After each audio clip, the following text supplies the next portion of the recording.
Assalamu alaikum. This is another class.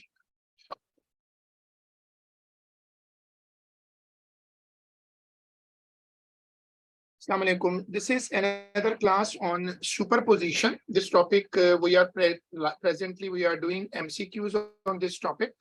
You have to see question number 181.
Light of wavelength 5.30 into 10 power minus 7 meter is incident normally on a diffraction grating.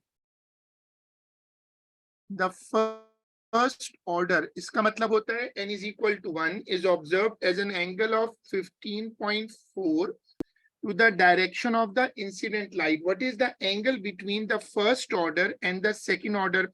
इसका basically concept क्या होता है कि जब light इस तरह किसी grating वगैरह से गुजरती है, जैसे स्लिट है ना, अब अगर लाइट इससे गुजरेगी तो वो ऐसे मुड़ेगी लाइक दिस। अब इसमें दो एंगल आ रहे हैं, एक ये मैंने मार्क कर दिया θ2 और एक ये मार्क कर दिया θ1। ये एक्चुअली पूछ रहा है θ2 और θ1 का डिफरेंस।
अब फॉर्मूला क्या होता है? फॉर्मूला होता है n lambda is equal to d sine theta. इस फॉर्मूला को रेशो फॉर्मूला में कन्वर्ट कर लो, यानी इसको हम ऐसे लिख लेते हैं n1 lambda 1 upon n2 lambda 2 is equal to d1 sine theta 1 upon d2 sine theta 2। अब जाहिर है कि ग्रेटिंग तो वही है, वेवलेंथ नहीं बदला। ग्रेटिंग तो वही है, उसका वेवलेंथ वही है, लैम्डा तो सेम है। और जो स्लिट विड्थ होगी वो भी सेम होगी।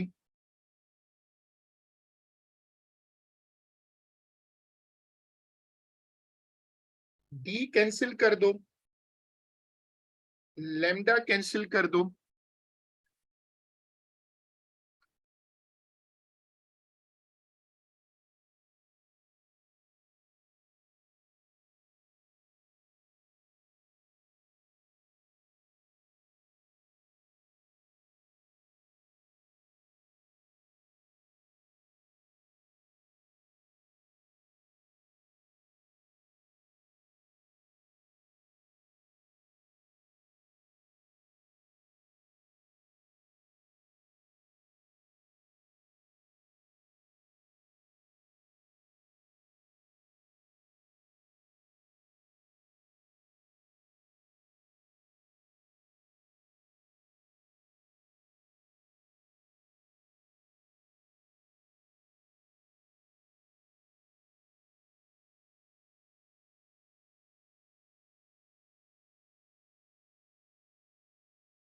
calculator should be in degree mode.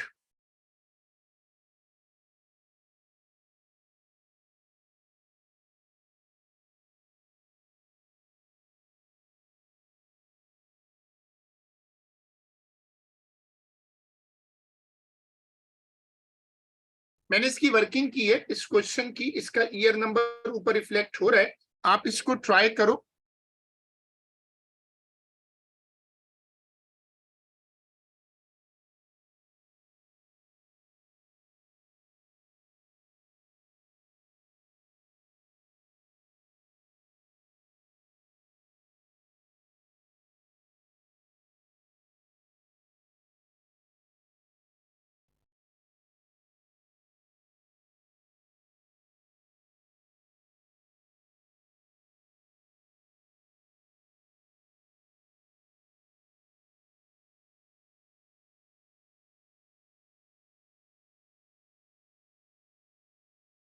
Calculation करके बताइएगा।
इसका जो आंसर इससे बन रहा है, अब वर्किंग पूरी देखें और इसको पूरी वर्किंग लिख कर करें, जो हमेशा मैं आपको हर क्लास में बताता हूं कि देखो एएस की जो एमसीक्यूज हैं उनको प्रॉपर लिख के करो, क्योंकि ये बहुत बड़ा चैलेंज होता है और है भी बहुत ज्यादा। एक डॉक्यूमेंट, एक चैप्टर में आप देखो अराउंड कोई 200 क्वेश्चंस हैं।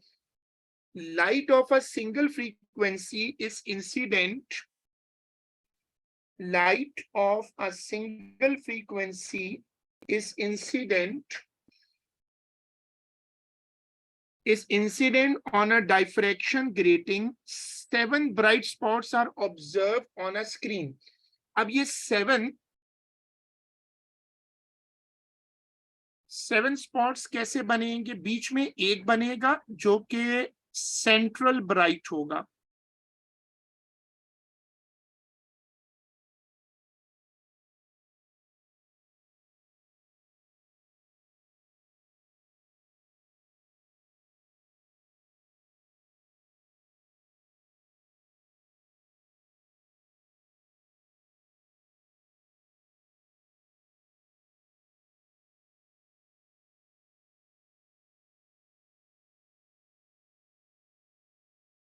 अब बीच में एक ब्राइट बनेगा जिसके लिए n 0 होगा, ऊपर फिर आप बना दें 3,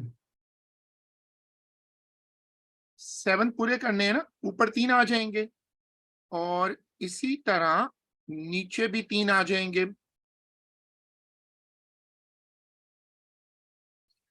जो पैटर्न होता है वो दोनों तरफ जाता है,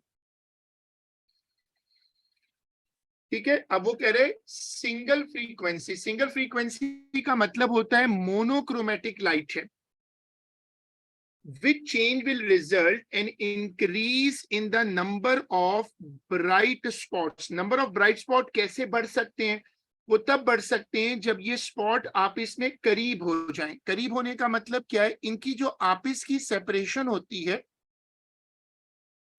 उसको कहते हैं एक्स। इनकी जो म्यूचुअल सेपरेशन है वो एक्स है। अगर तुम एक्स को कम कर दोगे तो खुद ब खुद, जो अगर आप एक्स को कम कर दोगे तो मोर फ्रिंजेस दिखेंगी।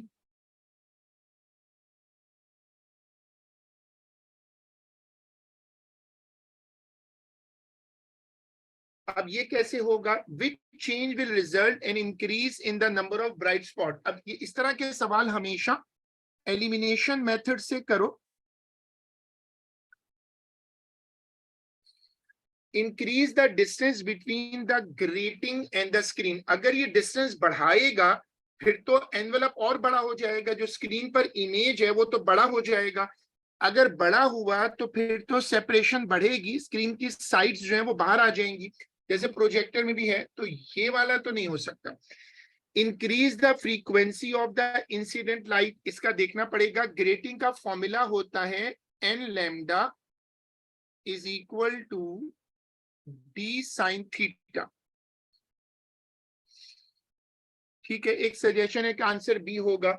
इंक्रीज द फ्रीक्वेंसी, अगर आप फ्रीक्वेंसी बढ़ाएंगे तो लैम्डा कम हो जाएगा। जब लैम्डा कम होगा तो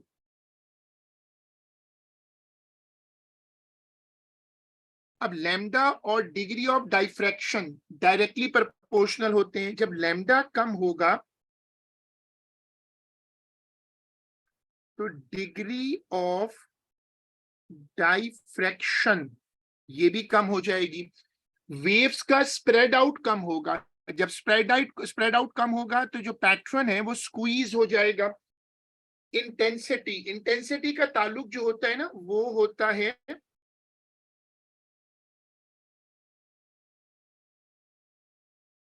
ब्राइटनेस के साथ। जो इंटेंसिटी होती है वो रिलेट करती है ब्राइटनेस से, तो उससे तो कोई ताल्लुक नहीं होगा। Increase the number of lines पर मीटर इन द ग्रेटिंग। ये नंबर ऑफ लाइंस पर मीटर जो होता है इसको कहते हैं एन, और फॉर्मूला होता है D is equal to 1/n। तो जब आप एन बढ़ाएंगे तो डी कम हो जाएगा। डी क्या होता है? डी क्या होता है? डी का मतलब होता है सेपरेशन बिटवीन द स्लिट्स। तो अगर आप उसको कम करोगे तो उससे भी फर्क पड़ सकता है। अब ऑप्शन बी और डी में से कोई एक है, दो तो हमने एलिमिनेट कर दिए।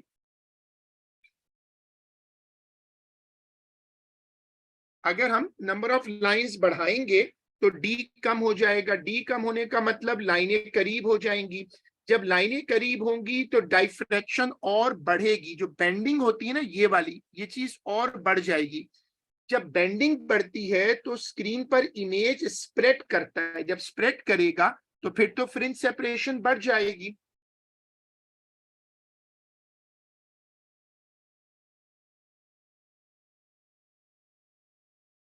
In a dark room, a small source of red light illuminates two slits that are 0.75 millimeter apart.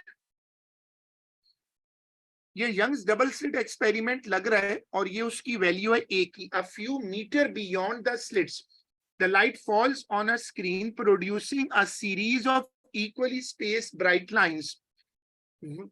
Which change would cause the distance between the bright lines on the screen to be reduced? ये कह रहे हैं कि ना x को कम करो। Formula क्या होता है? x is equal to lambda d upon a. अब तुम चाह रहे हो x को कम करना। आप लाइट तो रेड है,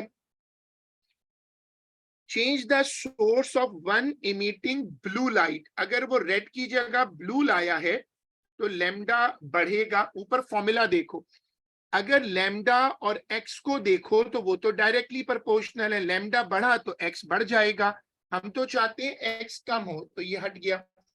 reduce the distance between the light source and the slits. तो इसका मतलब ये है कि आप डी को कम करना चाह रहे हैं। ऊपर फॉर्मूला देखो, अगर डी को कम करो तो एक्स कम हो सकता है।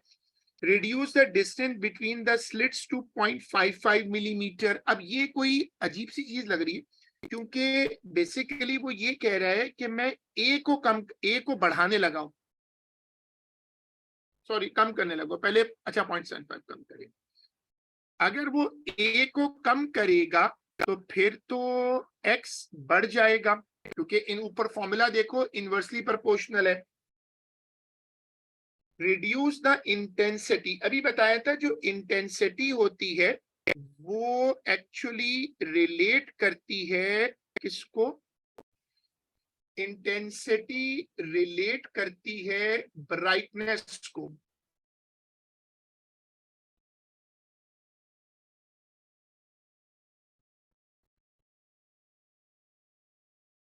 तो ब्राइटनेस कम होने से एक्स को फर्क नहीं पड़ेगा, इमेज फेंटर हो जाएगा। इमेज फेंटर हो जाएगा लेकिन उससे कोई फर्क नहीं पड़ेगा।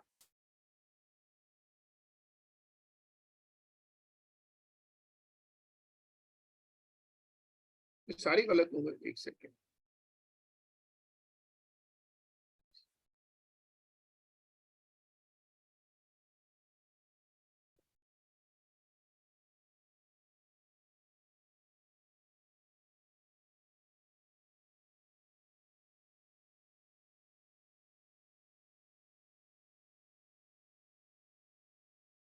अच्छा ये गलती हो रही है। जो ब्लू लाइट होती है उसका लैम्डा, हाँ ये गलती हुई है ना। ब्लू लाइट जो है, देखो ये गलती हो रही है। जो ब्लू लाइट होती है उसका लैम्डा रेड लाइट से कम होता है, तो लैम्डा डिक्रीज कर रहे हैं। अगर आप लैम्डा डिक्रीज करेंगे तो ऊपर जो फॉर्मूला है उसमें एक्स कम हो जाएगा। तो ये गलती हुई है, इसको करेक्ट कर ले।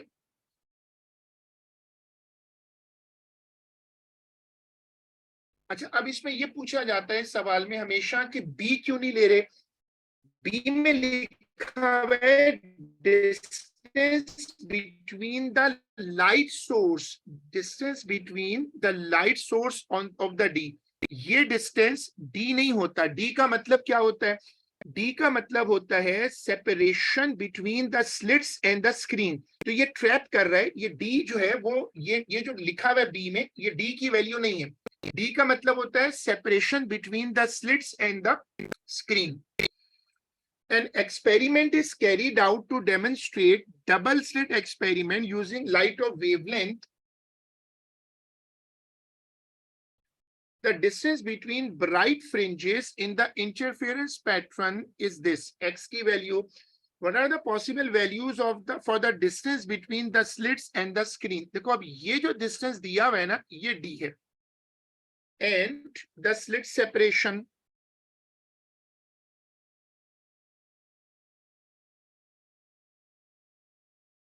जो स्लिट टू स्क्रीन डिस्टेंस है ये D कहलाता है और स्लिट सेपरेशन जो होती है वो A कहलाती है.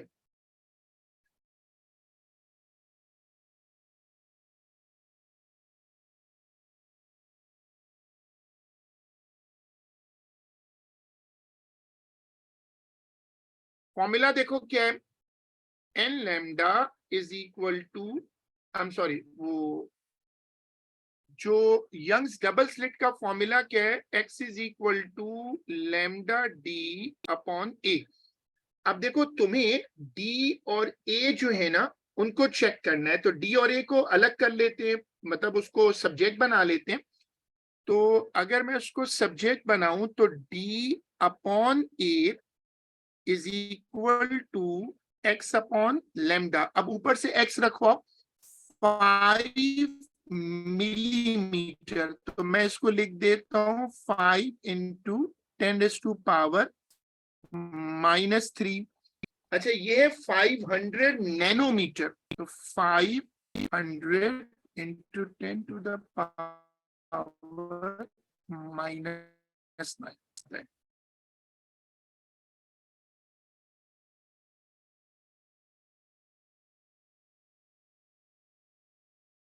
जरा कैलकुलेट कर दें, d अपॉन a की वैल्यू कैलकुलेट कर दो.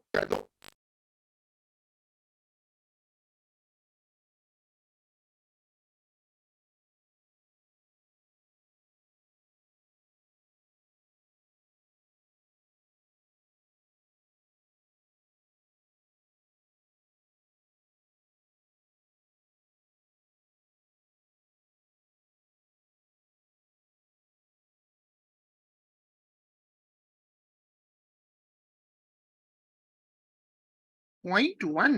अच्छा तो छोटा सा नंबर आ रहा है, डिवाइड करके आई हैव आंसर 0.1. चेक कर लो. 1000.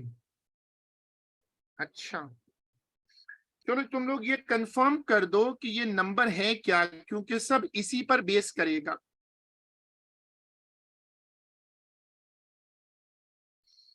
No problem. 10,000. 10,000 है 1,000 है, ये तय कर लो.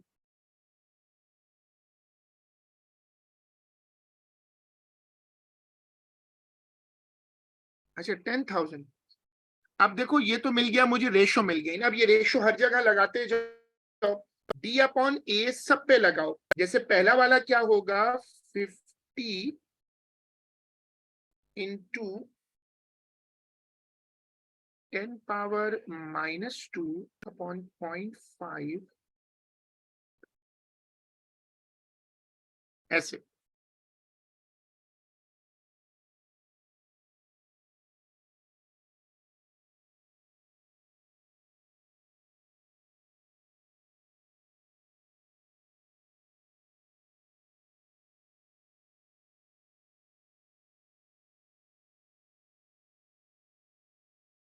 सबको कन्वर्ट करो और बताओ कि किस में आंसर वो आएगा 10,000 जो है हमारा.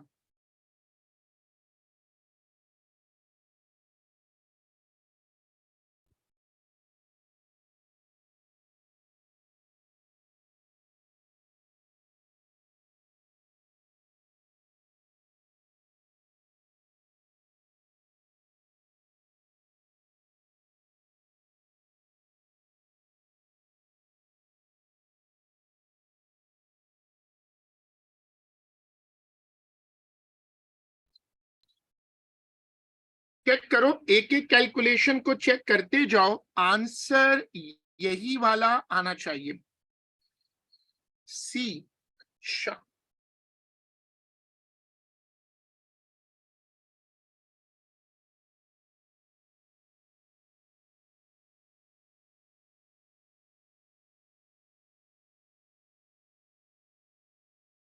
अ parallel beam of white light का मतलब होता है सारे वेवलेंथ, मोनोक्रोमेटिक नहीं है, passes through a diffraction grating. Orange light of wavelength 600 nanometer in the fourth order diffraction maximum coincide with blue light in the fifth order diffraction maximum. What is the wavelength of blue light? तो मैंने अभी class के शुरू में बताया था कि इसके लिए वो मर्जर फॉर्मूला यूज कर लो, ये वाला जो हमने उसी से बनाया हुआ है।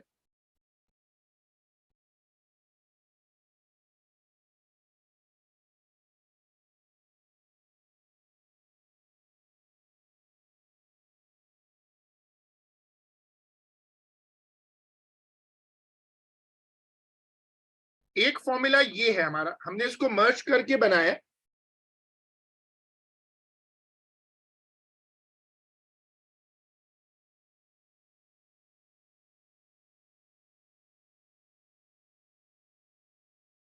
कोइंसाइड करने का मतलब है कि एंगल सेम हो जाएगा, डी तो है ही same.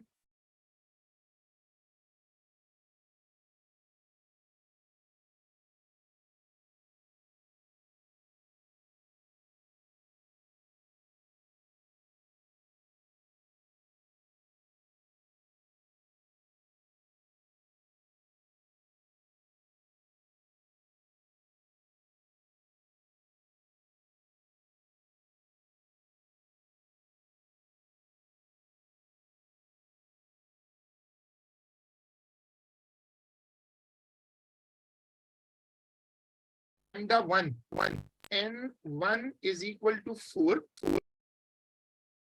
and n2 is equal to 5.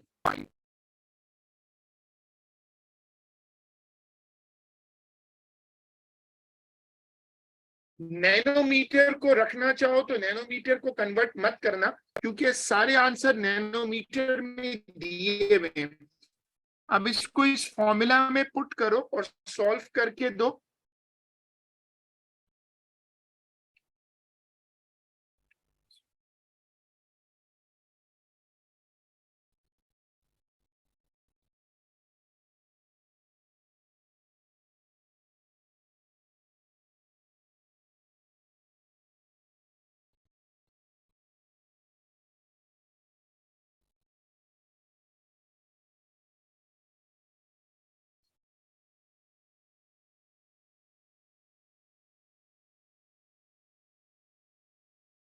Solve करो और आंसर निकालो 480।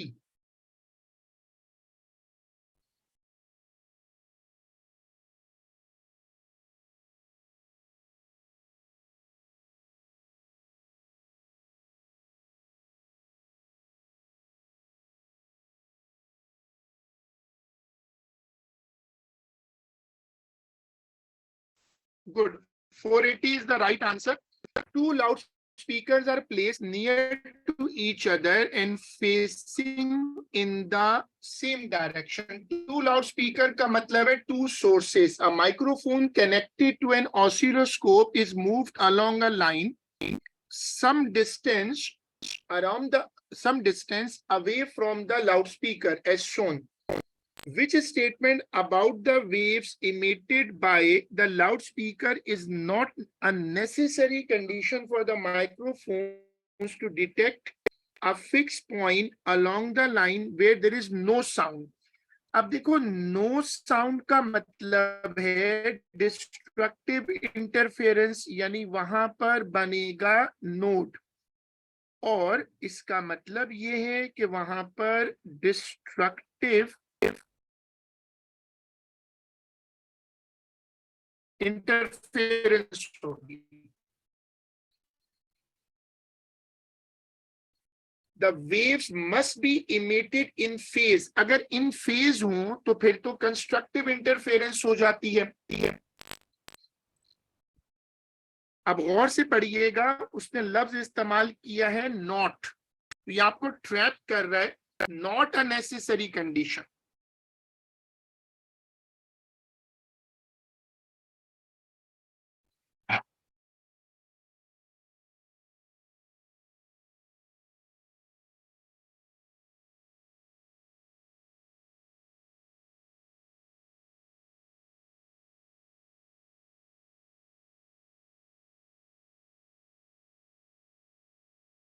ये तो नेसेसरी कंडीशन है, ये नेसेसरी कंडीशन है क्योंकि अगर एक वेव इतनी है और दूसरी भी इतनी ऑपोजिट है तो फिर जाकर वो एक दूसरे को कैंसिल करेंगे, तो ये तो नहीं हो सकता है, तो नेसेसरी है। The waves must have the same frequency, ये तो कोहेरेंस की कंडीशन है। This is not a necessary, तो ये तो नेसेसरी है। The wave must have the same wavelength, ये भी नेसेसरी है। तो ये तो सारी नेसेसरी। हाँ, फेज में होना जरूरी नहीं है बल्कि आउट ऑफ फेज होना जरूरी है। ये आंसर होगा क्योंकि डिस्ट्रक्टिव इंटरफेरेंस उस वक्त होती है जब वेव्स मीट करें out of phase.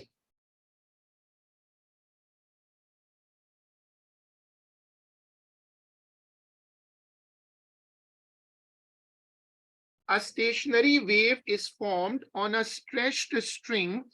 The diagram illustrates the string at an instant of time when the displacement of the string is at its maximum.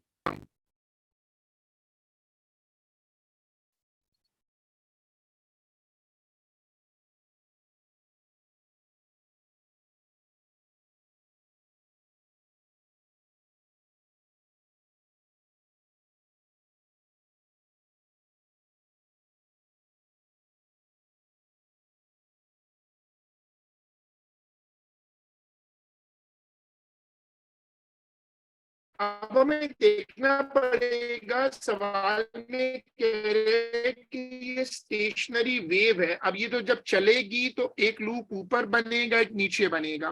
कहता है the diagram illustrates the string at an instant of time when the displacement of the string is at its maximum. Fully oscillate कर रहे हैं, full amplitude पे। Frequency दी हुई है 250 hertz और इसका वर्टिकल डिस्प्लेसमेंट है -1।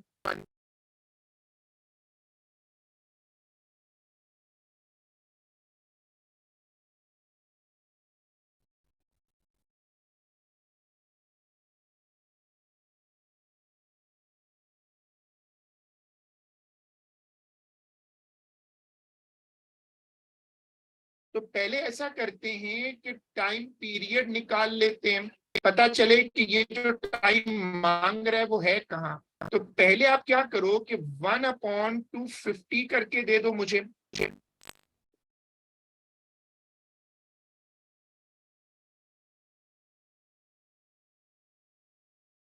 चेक करके दो 1/250 और फिर जो आंसर आए ना उसको इनटू 2000 भी कर देना ताकि वो मिली सेकेंड में आ जाए। हाँ सही है, फिर ये 4 हो जाएगा।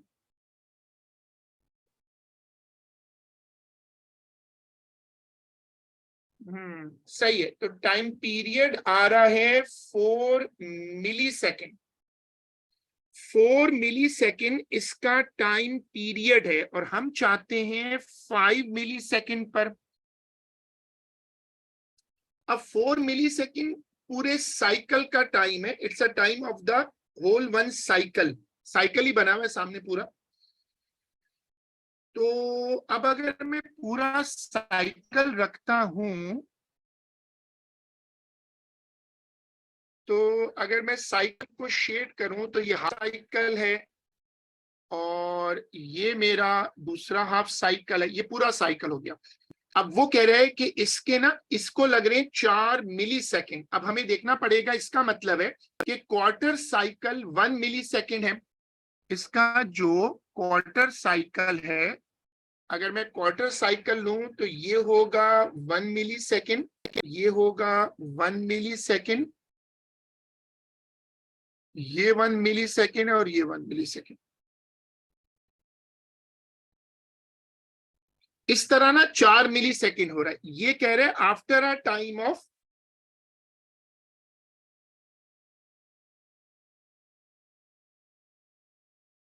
पॉइंट पी को लोकेट करो after a time of 5 millisecond. तो अब अगर मैं पी से चलूं, देखो ये पी रखा हुआ है, ये पी, तो अगर मैं P से चलूं तो ये 1 मिली सेकेंड हुआ, ये 1, तो यहां पहुंचूंगा तो I have travelled 3 millisecond. मुझे जाना है 5 मिली सेकेंड। अब ये बताओ कहां होगा।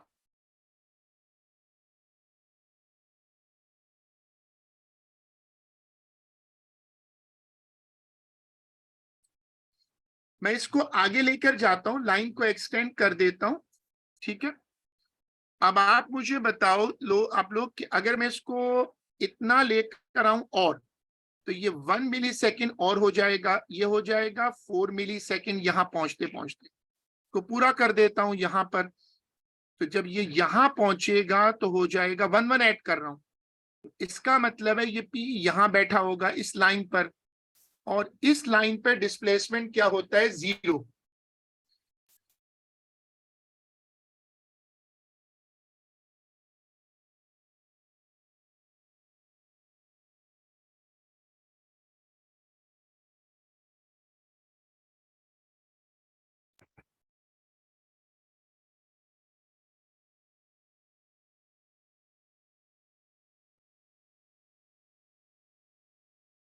ये वाली वर्किंग देखो।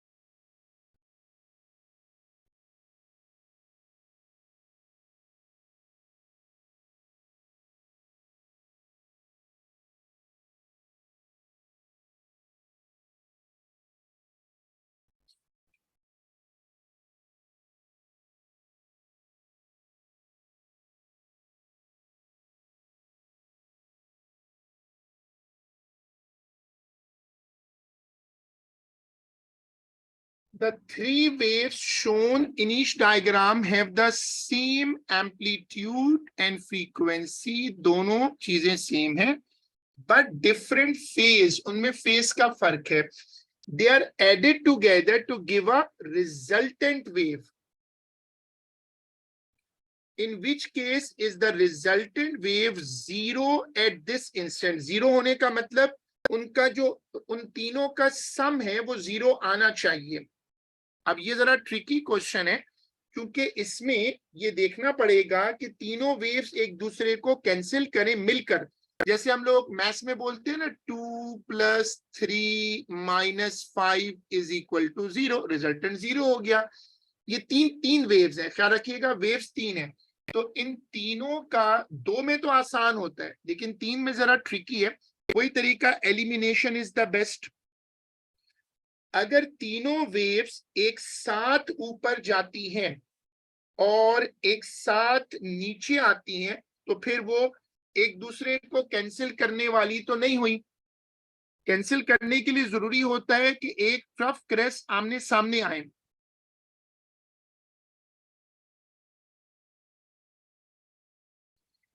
तो ये तो हो नहीं सकता. इसमें भी वही मसला है, they are together up together down, तो ये भी नहीं हो सकता. ये दो मैंने क्यों कैंसिल किए, क्योंकि देखो अगर तुम सबको ऐड करो, सब एक ही साथ ऊपर आ रहे हैं और एक ही साथ नीचे जा रही हैं, तो फिर तो वो कभी भी एक दूसरे को जीरो नहीं कर सकते. अब रह गया ए और बी. अब ए और बी को सोचना पड़ेगा.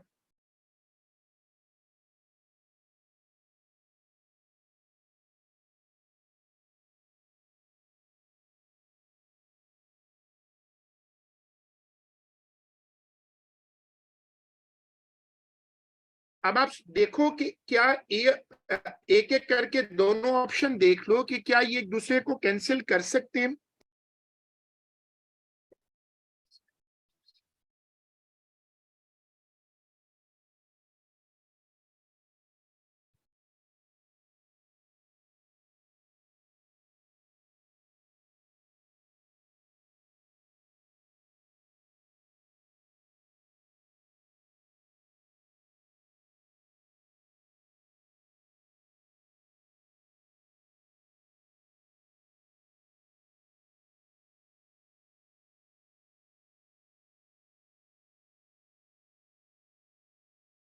हाँ भाई, एक बच्चे का कहना है कि वो ए है, हमें लॉजिक भी चाहिए कि ए क्यों होगा। अगर मैं ए को वर्कआउट करूं, सपोज मैं यहां पर इसको रख लेता हूं,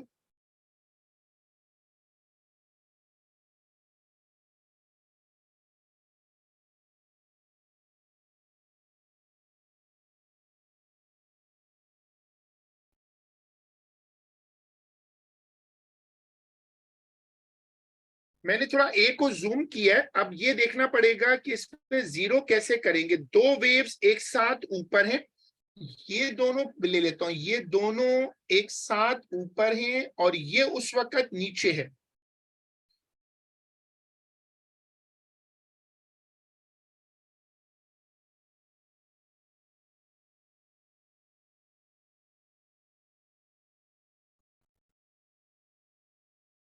अब तुम लोग मुझे बताओ कि इसका जीरो कैसे लाओगे।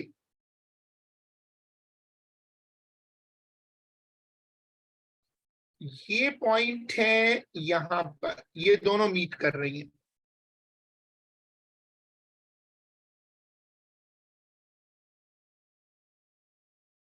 अब मैं इसको अगर गौर से देखूं तो ये डिस्टेंस है, सपोज कर लो ये डिस्टेंस है x। जब ये मीट करता है तो ये वाला डिस्टेंस होगा x/2, दोनों तरफ से। इसका भी x/2 होगा, इसका भी x/2 होगा। अगर मैं इन दोनों को ऐड करूं तो ये बन जाएगा x। ये नीचे की तरफ है तो माइनस होगा, ये ऊपर की तरफ है तो प्लस होगा। इसलिए x minus x is equal to 0।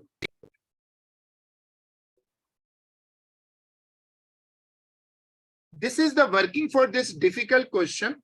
और हमने ये सीखा कि असल में ऊपर जब तीन वेव्स थी तो तीन में से आप पहले दो को सॉल्व कर लें और उनके रिजल्टेंट को तीसरे से माइनस कर दें, बिल्कुल उस तरह जैसे मैंने इन दोनों को पहले ऐड किया और उसको फिर मैंने दूसरे से माइनस कर दिया। चलो फिर आज का काम यहीं तक रख लेते हैं, एंड वी विल इंशाल्लाह do it in our next class. अल्लाह हाफिज जी।